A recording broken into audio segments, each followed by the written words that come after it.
ನಮಸ್ತೆ ಸ್ನೇಹಿತರೆ, ಇವತ್ತಿನ ವಿಡಿಯೋದಲ್ಲಿ ಆರೋಗ್ಯಕರವಾದ ಮೆಂತ್ಯ ಸೊಪ್ಪಿನ ಸಾಂಬಾರನ್ನ ಮಾಡ್ತಾ ಇದ್ದೀನಿ. ಇದಕ್ಕೆ ನಾನಿಲ್ಲಿ ಒಂದು ಕುಕ್ಕರ್ಗೆ 150 ಗ್ರಾಮ್ ಆಗೋಷ್ಟು ತೊಗರಿಬೇಳೆನ ತೊಳೆದು ಸೇರಿಸ್ಕೊಳ್ತಿದ್ದೀನಿ. ಆನಂತರ 4 ಲೋಟ ನೀರನ್ನ ಹಾಕ್ಕೊಳ್ತಿದ್ದೀನಿ.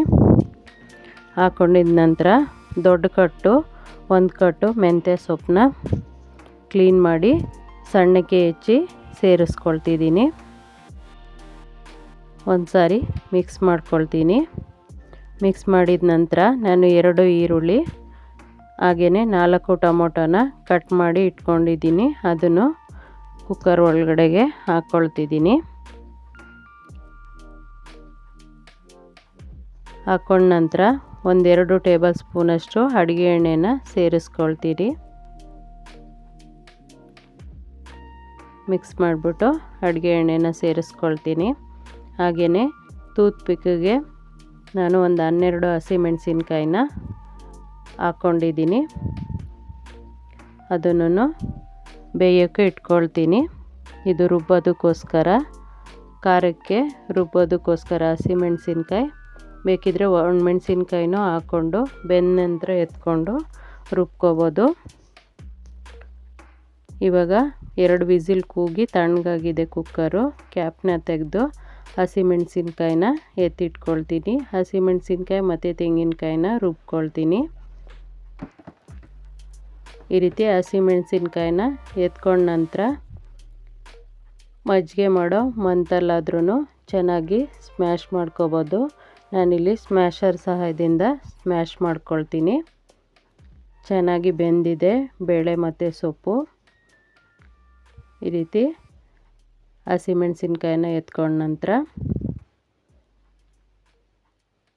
ಚೆನ್ನಾಗಿ ಸ್ಮ್ಯಾಶ್ ಮಾಡ್ಕೊಳ್ತೀನಿ. ನೋಡಿ, ಇವೆರಡನ್ನೂ ರುಬ್ಕೊಳ್ತೀನಿ.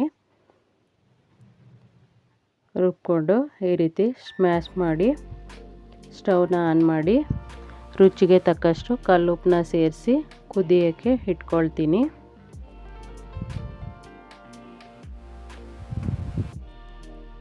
ನೀವು ಬೇಕಿದ್ದರೆ ರುಬ್ಬಾದರೂ ರುಬ್ಕೋಬೋದು. ಇನ್ನು ಸಣ್ಣಕ್ಕಿರಲಿ ಅಂತಂದರೆ ರುಬ್ಕೊಂಡಾದ್ರೂ ಮಾಡ್ಕೋಬೋದು. ಈ ರೀತಿ ಮಾಡೋದ್ರಿಂದನೂ ರುಚಿ ಬೇರೆ ಥರ ಚೆನ್ನಾಗಿರುತ್ತೆ, ಡಿಫ್ರೆಂಟಾಗಿರುತ್ತೆ. ಇವಾಗ ಸ್ಮ್ಯಾಶ್ ಮಾಡ್ಕೊಂಡಿದ್ದೀನಿ. ಇವಾಗ ರುಚಿಗೆ ತಕ್ಕಷ್ಟು ಕಲ್ಲುಪ್ಪನ್ನ ಸೇರಿಸಿ ಇದನ್ನು ಬೇಯೋಕ್ಕೆ ಇಡ್ತೀನಿ. ಇನ್ನೊಂದು ಕಡೆ ಇದಕ್ಕೆ ಒಗ್ಗರಣೆನ ಮಾಡ್ಕೊಳ್ತೀನಿ.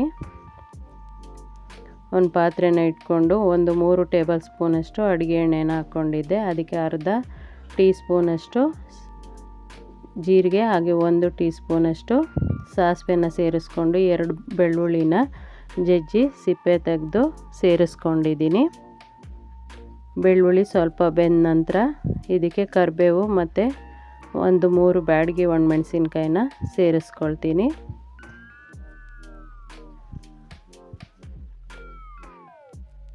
ಸೇರಿಸ್ಕೊಂಡು ಇದು ಬೆಂದ ನಂತರ ಇದಕ್ಕೆ ನಾನು ರುಬ್ಕೊಂಡಿರುವಂತಹ ತೆಂಗಿನಕಾಯಿ ಮತ್ತು ಹಸಿಮೆಣಸಿನ್ಕಾಯಿನ ಸೇರಿಸ್ಕೊಂಡು 1-2 ನಿಮಿಷ ಬೇಯಿಸ್ಕೊಳ್ತೀನಿ. ಆನಂತರ ಸ್ವಲ್ಪ ನೀರನ್ನ ಹಾಕ್ಕೊಳ್ತೀನಿ.